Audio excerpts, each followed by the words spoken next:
چلیے بھائی، اگلا جو کوشچن ہے یہ بڑا عجیب سا کوشچن ہے، کیونکہ یہ غالباً ہو سکتا ہے پہلے ریکارڈنگ میں کبھی بھی نہ آیا ہو. یہ آج کے دن کی مناسبت سے بھی دلچسپ سوال ہے، ریلیٹڈ ہے. اگرچہ آج حضرت عمر رضی اللہ عنہ کا آپ کی تحقیق کے مطابق تو یوم شہادت نہیں ہے، لیکن بہرحال منایا تو جاتا ہے. تو اس کے حوالے سے یہ سوال ہے کہ انٹرنیٹ پر دیکھا ہے تو یہ جو غالی رافضی ٹائپ حضرات ہیں، ان کی طرف سے ایک بڑا عجیب و غریب اعتراض آیا ہے. یہ کہتے ہیں جی کہ یہ جو اہل سنت نے حضرت عمر رضی اللہ عنہ کا جو قاتل ہے نا، جس نے ان کو شہید کیا، اس کا نام ہی ایسا رکھا ہوا ہے کہ ابو لولو فیروز مجوسی. وہ کہتے ہیں جی ایسا لگتا ہے کہ اس کا وہ جیسے اس کے نام کا پارٹ مجوسی ہے. تو یہ کہتے ہیں جی کہ ہمارا ان سے یہ عقلی اعتراض ہے کہ مجوسی بندے کا پہلے تو مدینہ میں کام کوئی نہیں، دوسرا وہ مسجد نبی میں پہلی صف میں کر کیا رہے، اور بعد میں دوسرا اعتراض انہوں نے یہ کیا کہ جو تاریخی حوالے انہوں نے بے شمار پیش کی ہے کہ جو پاکستانی عالمی ہیں انہوں نے حوالے پیش کیے. انہوں نے کہا جی کہ یہ جو ہے نا، یہ بعد میں ان کی جو ایک بیٹی بھی تھی 6 سالہ، وہ بھی مسلمان تھی، تو وہ 6 سال کی بچی مسلمان کیسے تھی، پھر اس کو بھی قتل کر دیا، پھر رمضان باقی سٹوریوں کو نہیں ہم مانتے، جتنی بات ہے ہم اس کو ڈیفینڈ کرتے ہیں. صحیح بخاری میں حضرت عمر کی شہادت کا جو واقعہ ہے 3700 نمبر حدیث تفصیلی ہے.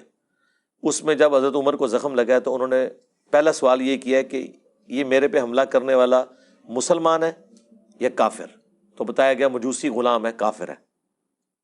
تو انہوں نے اللہ کا شکر ادا کیا کہ میری وجہ سے کوئی مسلمان جہنم میں نہیں جائے گا، کیونکہ ایک مسلمان کا دوسرے کو قتل کرنا جہنم میں لے جانے والا عمل ہے. تو یہ بخاری کے اندر ہی موجود ہے کہ وہ مجوسی تھا. یہ اہل سنت نے خود سے نہیں گھڑا، یہ صحیح بخاری کے اندر موجود ہے. کیونکہ آپ بخاری سے قتل کا واقعہ بتا رہے ہیں تو بخاری میں یہ موجود ہے کہ مجوسی تھا. دوسرا آپ کا یہ سوال کہ مدینے میں غلام کیا کر رہے ہیں، تو اسی کے اوپر ہی تو حضرت عمر نے کہا تھا کہ میں نے منع کیا تھا کہ ان مجوسی غلاموں کو مدینے میں نہ لاؤ. اور آپ کو پتا ہے اس کے بعد پھر ان کو یہاں سے نکالا گیا جو کافر تھے، کیونکہ حضرت عمر کو خدشہ تھا کہ یہ پرشین امپائر کے گرنے کا بدلہ مجھ سے لیں گے. ظاہر ہے ان کے دلوں میں غم تھا. تو غلام آئے ہوئے تھے نا، غلام کے لیے مسلمان ہونا شرط نہیں ہے. ہم کوئی غلام ہیں، ہاں، غلام کے لیے مسلمان ہونا شرط نہیں ہے. کافر بھی غلام تھے مسلمانوں کے.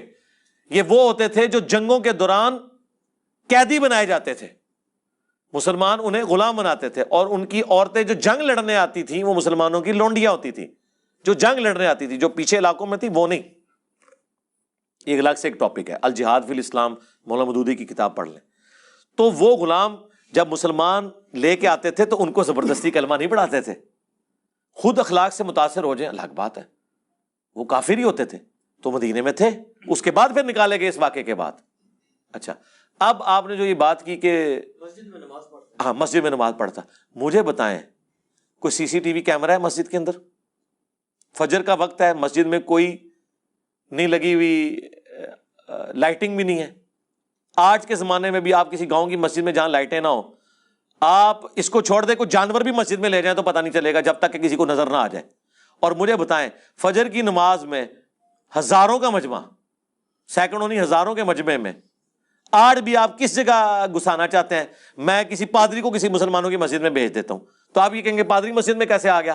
چھوڑ دیں. پچھلے دنوں یہ مجھے واسق بھائی نے بتایا ایک اسرائیل کا صحافی سعودیہ میں مکے سے ہو کے چلا گیا، باہر جا کے انہوں نے دسیا کتنے قادیانی ہیں جو اپنے نام بدل کے اس ماڈرن دور میں حج اور عمرہ کر کے آ گئے ہیں. تو آپ کہیں گے یہ کیسے ہو سکتا ہے کہ قادیانی وہاں پہنچ گیا؟ قادیانی تو غیر مسلم ہے اور غیر مسلم کا داخلہ وہاں پہ منع ہے. بھائی وہ دھوکے سے گیا ہے نا. اور اس ماڈرن دور میں اگر دھوکے سے مسجد میں کوئی جا سکتا ہے تو اس زمانے میں تو آپ جو مرضی کروا لیں مسجد کے اندر.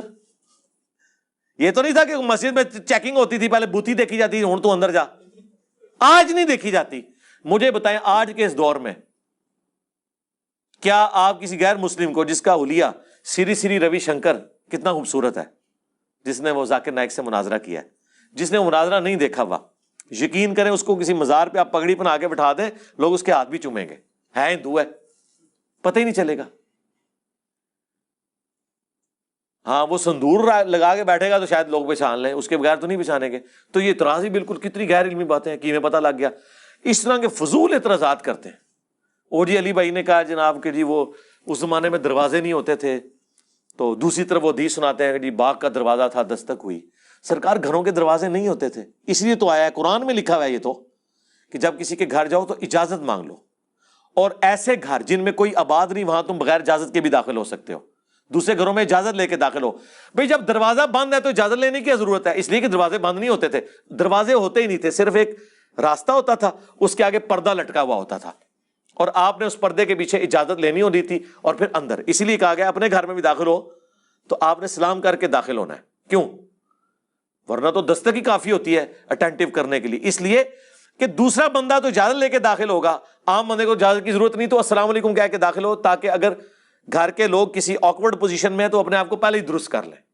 تو واقعی اس زمانے میں دروازے نہیں ہوتے تھے.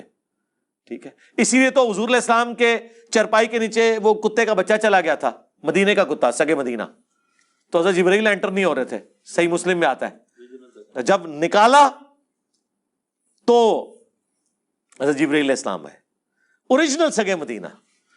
ہاں, اگر اوریجنل سگے مدینہ کا یہ حال ہے تو اتنے تے سگے مدینہ تے شاہی کوئی نہیں. ہاں,